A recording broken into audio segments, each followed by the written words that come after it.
Udara pagi di rumah sederhana itu biasanya dipenuhi aroma nasi goreng buatan Yeni. Tapi belakangan, aroma itu jarang muncul. Panci-panci mulai berdebu, dapur tak lagi sehangat dulu. Hari itu, seperti biasa, Rudi berangkat kerja dengan perut kosong. Ia tahu, istrinya masih tidur di kamar, sibuk dengan ponselnya hingga larut malam. Rudi bekerja sebagai kuli bangunan di proyek kecil sekitar Cikarang. Upahnya pas-pasan, tapi ia selalu berusaha pulang dengan senyum, membawa seplastik buah untuk Yeni dan anak sematawayangnya, Rara, yang baru berumur 2 tahun. Namun pagi itu, suasana rumah berbeda. Yeni tak menatap Rudi ketika ia pamit. "Yen, aku berangkat dulu, ya." Tak ada sahutan. Hanya suara gesekan layar ponsel. Rudi menghela napas, lalu keluar dengan langkah berat. Dulu, Yeni bukan perempuan seperti ini. Ia dulu gadis yang lembut, sederhana, dan mudah tertawa. Tapi sejak mengenal media sosial dan teman-teman barunya dari arisan komplek, sesuatu dalam dirinya berubah. Ia mulai membandingkan hidupnya dengan orang lain, dengan para istri yang pamer tas, perhiasan, atau liburan ke Bali. Dan Rudi hanyalah seorang kuli. Malam itu, setelah Rudi pulang dengan tubuh penuh debu semen, ia mendapati Yeni duduk di ruang tamu. Wajahnya datar, dingin. "Rudi," katanya tanpa menatap, "kita nggak bisa terus kayak gini." Rudi menatap istrinya lama. "Maksudmu? Lihat diri kamu. Tiap hari pulang bau keringat, cuma bawa uang receh. Aku capek, Ruth. Aku pengen hidup enak, bukan begini terus. Yen, aku kerja keras buat kita, buat Rara. Aku tahu hasilnya belum seberapa, tapi apa? Sampai kapan? Anakmu itu malah jadi beban tambah. Makan aja susah. Kadang aku mikir, punya anak malah nyusahin." Ucapan itu menusuk seperti pisau. Rudi menunduk, menatap lantai yang sudah mulai retak di ujungnya. Retak, seperti rumah tangganya. Malam itu ia tak banyak bicara. Ia hanya duduk memandangi Rara yang tertidur pulas di kasur tipis, sambil menggenggam tangan mungil itu. "Maafin ibu, nak," bisiknya lirih, meski sebenarnya kata-kata itu ia tujukan untuk dirinya sendiri. Beberapa minggu setelah pertengkaran itu, perubahan Yeni makin nyata. Ia mulai sering keluar rumah, berdandan berlebihan, dan tak lagi peduli dengan Rudi atau anak mereka. Suatu sore, Rudi pulang lebih cepat karena proyek dihentikan sementara. Di depan rumah, ia melihat motor metik berhenti. Seorang pria turun, berbadan tegap, beraroma parfum mahal. Ia tersenyum pada Yeni, menyerahkan kantong plastik berisi sesuatu. Yeni tertawa kecil, ekspresinya seperti yang dulu pernah diberikan untuk Rudi. Nama pria itu Damar. Sejak hari itu, hubungan mereka tak bisa disembunyikan. Yeni sering beralasan ada acara arisan atau teman yang sakit, tapi Rudi tahu. Ia hanya diam, bukan karena bodoh, tapi karena hatinya sudah terlalu lelah. Hingga malam itu datang. Yeni berdiri di depan Rudi dengan wajah tanpa ampun. "Kita udahan aja, Ruth. Aku mau jual rumah ini. Aku udah punya rencana hidup baru." Rudi terperangah. "Apa maksudmu jual rumah? Ini peninggalan orang tuaku, Yen." Yeni menatapnya tajam. "Justru itu, aku nggak punya apa-apa kalau terus sama kamu. Aku butuh modal untuk mulai hidup baru. Dan kamu bisa cari tempat lain." "Terus Rara gimana?" Suara Rudi bergetar. Yeni memalingkan wajah. "Bawa aja kalau mau. Aku nggak sanggup lagi ngurus anak." Malam itu, dunia Rudi runtuh. Ia hanya bisa berdiri di teras rumah sambil memeluk Rara yang menangis pelan di pelukannya. Di belakangnya, Yeni masuk ke dalam rumah, menutup pintu dengan keras. Di dalam, suara benda-benda dikemasi, lemari dibongkar, langkah kaki yang sibuk menyiapkan kehidupan baru tanpa mereka. Keesokan paginya, Rudy benar-benar pergi. Ia tak membawa banyak barang, hanya tas kecil berisi pakaian Rara dan beberapa lembar uang hasil kerja. Saat melangkah keluar dari rumah, ia menoleh sebentar. Yenny berdiri di depan pintu, bersedekap, wajahnya dingin. "Selamat jalan, Ruth. Jangan salahin aku, ya. Aku cuma mau bahagia." Rudy menatapnya, mata berkaca-kaca. "Bahagia yang kamu cari, Yen, semoga nggak menelanmu sendiri." Ia melangkah pergi, diiringi tangisan pelan Rara di bahunya. Dari kejauhan, Yenny melihatnya menghilang di tikungan jalan kecil itu, tak tahu bahwa hari itu akan menjadi awal dari penyesalan panjang dalam hidupnya. Beberapa bulan kemudian, rumah itu dijual. Damar datang dengan mobilnya, memegang tangan Yenny seolah hidup mereka akan dimulai dari nol, dengan penuh cinta dan janji manis. Yenny percaya, ini jalan menuju kebahagiaan. Ia membeli gaun baru, menyewa gedung kecil untuk resepsi sederhana. Semua tampak sempurna. Namun yang tak ia sadari, bukan kebahagiaan yang menantinya. Di balik senyum Damar, ada rencana.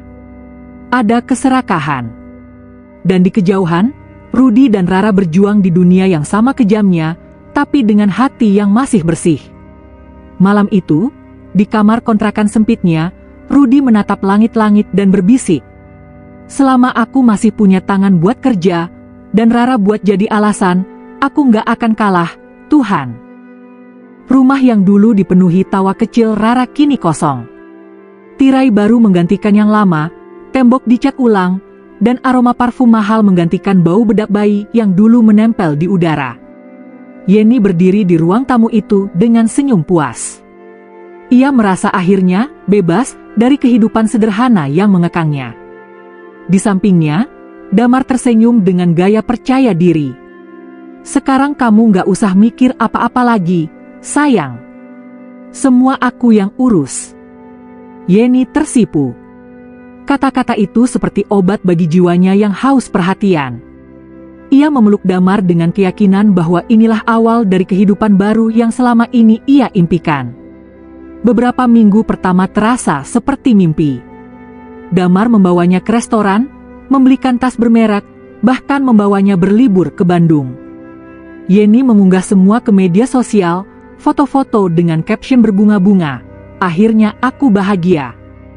Namun kebahagiaan semu itu mulai pudar seiring berjalannya waktu. Setelah menjual rumah peninggalan Rudy, uang hasil jual itu, sekitar 300 juta rupiah, berada di tangan Yenny. Awalnya Damar meminta sebagian, katanya untuk modal usaha bengkel motor. Yenny percaya, karena sejak awal Damar selalu bicara manis, penuh rencana besar. Tapi setelah sebulan, usaha itu tak pernah ada. Damar justru makin sering keluar malam, pulang mabuk, dan mulai bicara kasar. Suatu malam, Yenny menegur dengan nada lembut, "Mar, aku lihat kamu makin sering keluar. Uangnya udah mulai habis. Kamu serius nggak mau kerja lagi?" Damar tertawa sinis. "Kerja? Kamu kira uangmu itu dari mana? Dari rumah yang kamu jual, kan? Jadi ya wajar dong aku nikmatin juga." Yenny terdiam. Hatinya mulai dingin, tapi lidahnya keluh. Ia tak bisa menyangkal bahwa selama ini ia yang menuruti semua keinginan Damar. Ia yang membayar sewa rumah, membeli motor, bahkan melunasi utang Damar yang ia sendiri tak tahu dari mana asalnya. "Mar, tapi uang itu buat masa depan kita," ujar Yenny lirih. "Buat masa depan? Atau buat nyesel?" Damar menjawab, matanya tajam. "Kamu tuh jangan sok ngatur. Tanpa aku, kamu nggak akan berani ninggalin suamimu dulu." Kata-kata itu seperti cambuk keras di wajah Yenny.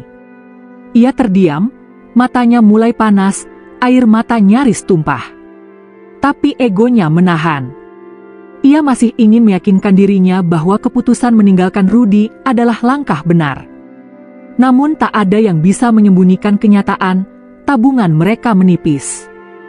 Perhiasan mulai dijual satu persatu. Rumah kontrakan yang dulu tampak nyaman mulai terasa sesak, bukan karena sempit, tapi karena hati Yeni sudah penuh sesal. Suatu sore, ia duduk di depan cermin. Wajahnya masih cantik, tapi matanya kehilangan cahaya. Ia mengingat masa lalu, wajah Rudi yang penuh keringat tapi selalu tersenyum, suara Rara yang tertawa ketika digendong ayahnya, dan aroma nasi goreng sederhana di pagi hari. Semua itu kini terasa jauh. Dan entah kenapa, untuk pertama kalinya, Yeni merasa rindu. Sementara itu, di tempat lain, Rudi sedang bekerja di proyek pembangunan rumah susun. Tubuhnya kurus, kulitnya legam terbakar matahari. Tapi di pundaknya ada sesuatu yang tak ternilai. Rara, kini berusia 2 tahun lebih, tidur pulas di gendongan kain. Setiap kali rekan-rekan kerja melihatnya membawa anak ke proyek, mereka tertawa kecil. Tapi tidak mengejek, mereka justru kagum. Hebat lu, Ruth. Anak kecil digendong sambil angkat semen, kata salah satu teman kerjanya. Rudi tersenyum, meski peluh menetes deras. Nggak apa-apa. Rara harus tetap sama ayahnya. Aku nggak tega ninggalin dia di rumah. Setiap kali Rudi lelah, ia menatap wajah Rara. Anak kecil itu adalah satu-satunya alasan ia tetap kuat. Saat malam tiba, mereka tidur di lantai kontrakan kecil, beralaskan tikar tipis. Kadang Rudi makan hanya dengan nasi dan garam, sementara Rara diberi susu hasil pinjaman dari warung. Namun dari balik kesederhanaan itu, ada sesuatu yang tidak dimiliki Yeni, ketenangan. Beberapa bulan berlalu, dan kehidupan Yeni benar-benar terbalik. Damar mulai jarang pulang. Kadang ia muncul hanya untuk mengambil uang sisa. Hingga suatu malam, Yeni menemukan kenyataan yang menghancurkan hatinya. Sebuah pesan masuk ke ponselnya. Sayang, terima kasih ya atas semua bantuannya. Aku nggak bisa lanjut. Jangan cari aku lagi. Yeni mematung. Tangannya gemetar. Ia menelpon Damar, tapi nomor itu sudah tidak aktif. Ia keluar rumah tergesa, mencari ke tempat Damar biasa nongkrong, tapi semuanya sia-sia. Damar menghilang, membawa sisa uang, meninggalkan hutang, dan menyisakan perempuan yang dulu rela menjual rumah demi cinta palsu. Malam itu Yeni duduk di tepi ranjang, menangis sejadi-jadinya. Semua bayangan masa lalu datang bertubi-tubi, Rudi yang menatapnya dengan sabar, Rara yang menangis di pelukannya saat mereka diusir. Ia memeluk dirinya sendiri sambil berbisik. Kenapa aku sebodoh ini? Hari-hari berikutnya menjadi kelam. Yeni kehilangan segalanya. Sisa uang habis, kontrakan tak mampu ia bayar, dan tetangga mulai berbisik-bisik. Ia mencoba bekerja di toko pakaian, tapi ditolak karena tidak punya pengalaman. Semua pintu seolah tertutup. Dan untuk pertama kalinya dalam hidupnya, Yeni tahu bagaimana rasanya benar-benar sendiri. Di malam yang sepi itu, ia menatap langit dari jendela kecil kontrakan. Rudi, bisiknya lirih, apa kamu masih hidup susah, ya? Atau, kamu udah bahagia tanpa aku? Air matanya menetes, jatuh di lantai yang dingin. Ia tahu, pintu rumah yang dulu ia tutup untuk Rudi, kini tertutup untuknya sendiri. Namun takdir belum selesai menulis kisah ini.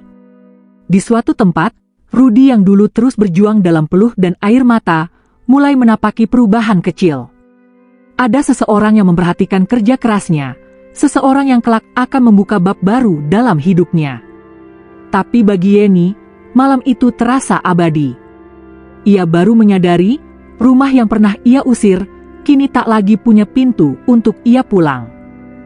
Mentari pagi menembus sela-sela atap seng kontrakan kecil di pinggir kota.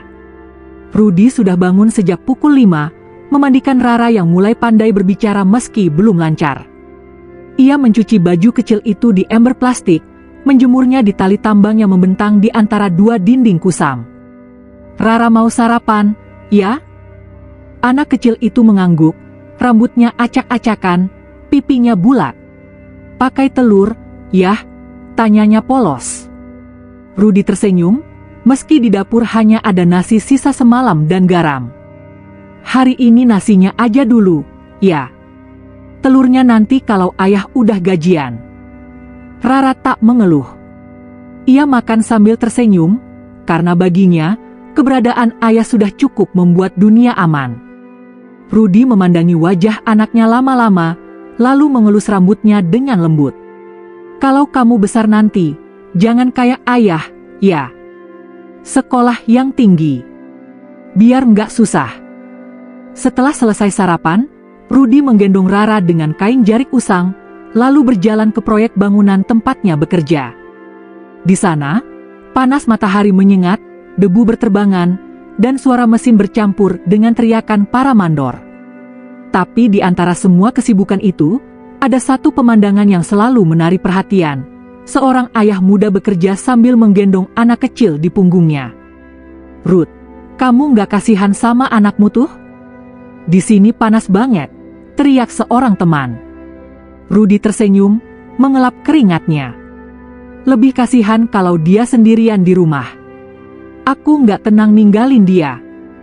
Mereka tertawa kecil, lalu kembali bekerja. Setiap kali Rudy mengangkat semen atau mengaduk pasir, Rara sesekali bangun, memanggil pelan, "Ayah." Rudy langsung berhenti sebentar, menepuk lembut punggung anaknya, menenangkannya. Dan disitulah, semua orang yang melihat tahu, cinta ayah memang tak selalu harus punya banyak kata. Waktu berlalu. 2 tahun kemudian, Rara mulai sekolah TK. Rudy bersyukur karena salah satu teman di proyek mengenalkannya pada seorang guru yang mau menerima Rara tanpa biaya besar. Setiap pagi, Rudy mengantarkan Rara dengan sepeda bututnya, lalu berangkat kerja dengan seragam lusuh yang sama dari tahun ke tahun. Namun semesta mulai membuka jalan. Suatu hari, ketika ia sedang membersihkan sisa adukan semen di lantai proyek, seorang pria paruh baya datang memantau pekerjaan. Ia mengenakan kemeja rapi, wajahnya ramah tapi tegas. Namanya Pak Hendra, pemilik perusahaan kontraktor besar yang menjadi rekanan proyek itu. "Siapa nama kamu?" tanya Pak Hendra. "Rudy, Pak," jawabnya sopan, menunduk. "Kerjamu rapi. Saya perhatiin kamu nggak pernah ngeluh, meski bawa anak. Kamu memang kuli tetap di sini?" "Iya, Pak. Kadang kalau proyek berhenti, saya nyari serabutan." Pak Hendra menatapnya lama, lalu tersenyum. "Kamu kerja kayak orang yang punya tanggung jawab besar." "Karena memang saya cuma punya satu, Pak," jawab Rudy lirih. "Anak saya." Sejak hari itu, pandangan Pak Hendra pada Rudy berubah. Ia sering memberinya pekerjaan tambahan, dan sesekali mengajaknya ikut proyek kecil di luar jam biasa. Rudy bekerja semakin keras, dan hasilnya mulai terlihat. Ia bisa menyewa kontrakan yang sedikit lebih layak, membeli kasur baru, bahkan sesekali membelikan Rara es krim di warung. Rara senang. Anak kecil itu tertawa lebar, memeluk ayahnya. "Senang banget, yah?" Rudy tersenyum. Kebahagiaan sederhana itu jauh lebih berharga daripada semua yang pernah ia punya dulu. Beberapa bulan kemudian, Pak Hendra mengundang semua pekerja ke acara syukuran di rumahnya. Rudy datang dengan pakaian terbaiknya, kemeja putih sederhana, dan Rara dengan gaun bunga-bunga murah yang tampak indah di tubuh mungilnya. Di sana, untuk pertama kalinya, Rudy bertemu dengan seseorang yang akan mengubah hidupnya selamanya, Alia, putri tunggal Pak Hendra. Alia menyambut para pekerja dengan senyum lembut. Ia berbeda dari perempuan lain, tutur katanya halus, matanya teduh, dan ia tak menatap Rudy dengan pandangan merendahkan seperti orang lain sering lakukan. Saat Rudy hendak pamit, Alia menghampiri. "Pak Rudy, ini Rara ya? Lucu sekali anaknya," katanya sambil jongkok di depan Rara. Rara tersenyum malu. "Iya, ini ayahku. Ayah kuat banget." Rudy tertawa kecil. "Rara suka ngomong sembarangan, Nona." Alia tersenyum, Tapi dalam hati ia terkesan. Ia melihat lelaki sederhana dengan mata yang jujur dan hati yang tulus, sesuatu yang langka di dunia penuh kepalsuan. Sejak hari itu, hubungan mereka tak berhenti di pertemuan itu saja. Beberapa proyek berikutnya, Rudi sering bekerja langsung di bawah pengawasan Pak Hendra. Ia semakin dipercaya, bahkan kadang diajak berdiskusi soal pengelolaan tenaga kerja. Kerja keras dan kejujurannya membuat semua orang menghormatinya. Suatu sore, setelah semua pekerja pulang, Rudi masih di lokasi, memeriksa sisa bahan bangunan. Tiba-tiba Alia datang membawa termos berisi kopi. "Bapak belum pulang juga?" tanya Alia sambil tersenyum. "Masih beresin sedikit, Nona." "Jangan panggil saya Nona, panggil Alia aja," katanya, menatap Rudi dengan senyum yang membuat dadanya berdebar pelan. Mereka berbincang lama sore itu, tentang kerja, tentang hidup, tentang Rara. Alia mendengarkan kisah perjuangan Rudi dengan mata berkaca-kaca. "Saya salut sama Bapak. Jarang ada laki-laki kayak Bapak di zaman sekarang," katanya tulus. Rudi menunduk, "Saya cuma berusaha nggak menyerah, Nona, Alia." Sejak saat itu, hubungan mereka semakin dekat, tapi penuh batas sopan. Alia sering memberi bantuan kecil untuk Rara, seperti buku gambar atau sepatu sekolah. Rudi awalnya menolak, tapi Alia selalu berkata, "Itu bukan kasihan, Pak Rudi. Itu apresiasi." Hari berganti bulan. Rudi tak menyangka, benih cinta bisa tumbuh di tempat yang tak pernah ia bayangkan. Dan ketika akhirnya Pak Hendra tahu bahwa putrinya mulai menaruh hati pada pria sederhana itu, ia tak marah. Ia justru berkata, "Kalau cinta anakku jatuh pada orang baik, kenapa harus aku halangi?" Suatu hari, Rudi duduk di beranda kontrakannya, menatap langit sore. Rara sedang bermain dengan boneka kecil. Dalam hatinya, ia teringat semua perjalanan panjang, diusir, dicaci, dipandang rendah. Tapi dari semua luka itu, lahir kekuatan. Dan kini, Tuhan memberinya kesempatan baru, bukan sekadar cinta, tapi kehormatan. Ketika senja menutup hari, Rudi memeluk Rara dan berbisik, "Lihat, Nak, kita nggak perlu dendam sama siapapun. Cukup buktikan kalau kita bisa bangkit." Langit tampak merah jingga, seolah mengamini. Dan di kejauhan, kehidupan baru sedang menunggu mereka, kehidupan yang akan membayar semua air mata yang pernah jatuh. 3 tahun berlalu sejak sore pertama Rudi dan Alia duduk di beranda proyek sambil berbagi secangkir kopi. Waktu berjalan cepat, tapi meninggalkan banyak perubahan.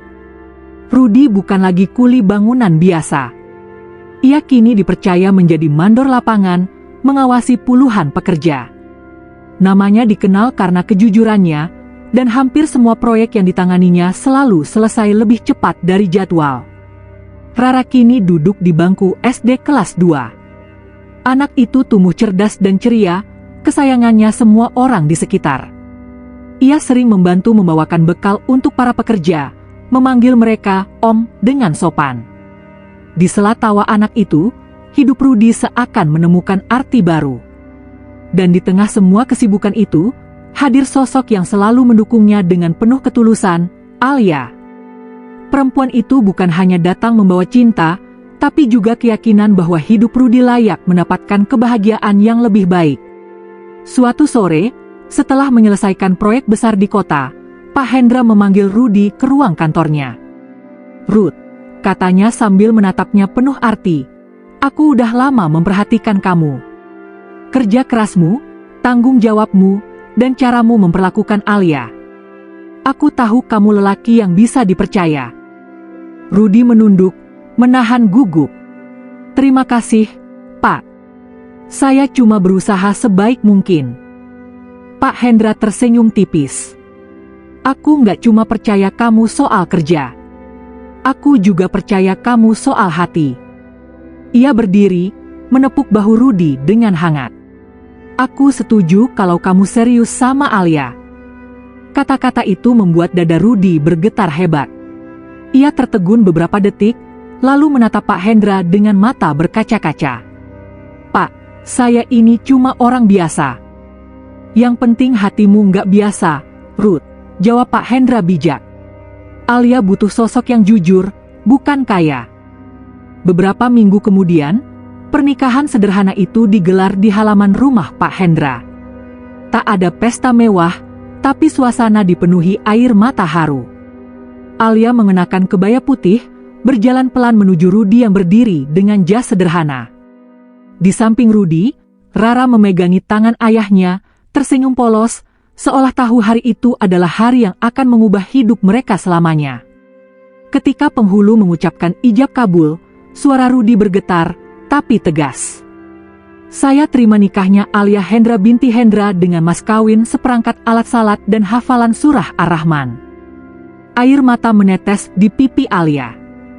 Pak Hendra mengangguk pelan, bukan sebagai atasan, tapi sebagai ayah yang ikhlas melepas anaknya kepada lelaki yang telah membuktikan bahwa cinta sejati tak butuh banyak kata, hanya pembuktian lewat kerja dan kesetiaan. Malam itu, di rumah baru yang mereka tempati, rumah yang dibangunkan oleh tangan Rudy sendiri, suasana penuh syukur. Rara duduk di pangkuan Alia, tertawa kecil saat perempuan itu mengusap rambutnya. "Alia sekarang ibu Rara, ya?" tanya Rara polos. Alia tersenyum sambil menatap Rudy. "Iya, nak. Ibu janji nggak akan biarin Rara ngerasa sendirian lagi." Rudy hanya bisa menatap mereka dengan perasaan yang tak bisa dijelaskan. Dari lelaki yang dulu diusir tanpa harta, kini ia menjadi kepala keluarga yang disegani. Bukan karena kaya, tapi karena keteguhan hatinya membimbing langkah hidupnya. Sementara itu, di sudut lain kota, Yeni berjalan di trotoar dengan langkah gontai. Wajahnya kusut, kulitnya pucat, dan pakaian yang ia kenakan sudah lusuh. Hidupnya berantakan setelah Damar menghilang. Ia sempat bekerja di warung makan, tapi tak bertahan lama. Orang-orang mengenalnya sebagai perempuan yang meninggalkan suaminya demi lelaki lain, dan dunia tak lagi memberinya simpati. Kini ia tinggal di rumah petak sempit, sendirian. Setiap malam, ia terjaga, memikirkan anak yang dulu ia usir, suami yang dulu ia hina. Bayangan mereka terus menghantuinya, terutama saat hujan turun. Karena ia ingat, malam ketika Rudy dan Rara diusir, hujan turun deras sekali.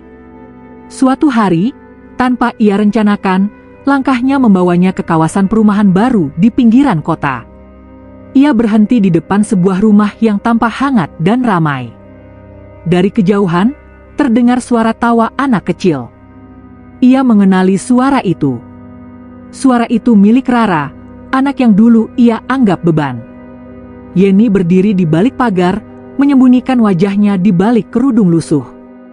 Dari celah pagar, ia melihat Rudy sedang menyapu halaman, sementara Alia membawa nampan minuman. Rara berlari kecil menghampiri mereka, memeluk kaki ayahnya sambil tertawa. Pemandangan itu menghantam dada Yeni keras sekali. Ia menahan napas, air mata menetes tanpa bisa dikendalikan. "Rudy, kamu bahagia, ya?" bisiknya pelan. Suara itu tak terdengar oleh siapapun, tapi angin sore seolah mengantarkan kata-katanya ke arah rumah itu. Alia menatap sekilas ke arah pagar, seakan merasakan seseorang memperhatikannya. Tapi ia tak melihat siapa-siapa, hanya bayangan seseorang yang perlahan menjauh, berjalan tertatih di bawah cahaya senja. Malamnya, Yeni kembali ke kontrakannya. Ia menyalakan lilin kecil, duduk di lantai dingin, menatap foto lama, foto dirinya, Rudy, dan bayi Rara. Foto yang dulu ia robek separuh, kini ditempel lagi dengan selotip. Air matanya jatuh satu persatu. "Aku yang salah," bisiknya. "Aku yang bodoh. Aku kira bahagia itu emas, tas, dan pesta. Padahal bahagia itu waktu kamu masih pulang bawa pisang goreng dan senyum di wajahmu, Ruth." Ia menutup wajahnya, menangis lama sekali. Tak ada yang datang mengetuk pintu. Tak ada yang menenangkannya. Dunia membalasnya dengan sepi, seperti yang dulu ia berikan kepada Rudy dan Rara. Sementara itu, di rumah yang diterangi cahaya lampu hangat, Rudy duduk di teras dengan Alia di sampingnya. Rara sudah tidur. Angin malam berembus lembut. Rudy menatap langit dan berkata pelan, "Dulu aku pikir hidupku berakhir waktu diusir dari rumah itu. Tapi ternyata Tuhan cuma lagi nyuruh aku keluar dari tempat yang salah." Alia menatap suaminya dengan lembut. "Tuhan gak pernah ngambil tanpa ganti yang lebih baik, Mas." Rudy tersenyum. "Iya. Sekarang aku ngerti." Mereka saling menatap, lalu Alia menyandarkan kepala di bahu Rudy. Dari kejauhan, suara jangkrik bersahutan menutup malam dengan tenang. Dan di balik semua luka, perjuangan, dan air mata, Rudy tahu satu hal pasti. Kadang, untuk menemukan cahaya, seseorang memang harus melewati debu, dan hanya mereka yang sabar yang bisa melihat betapa indahnya sinar itu ketika akhirnya datang.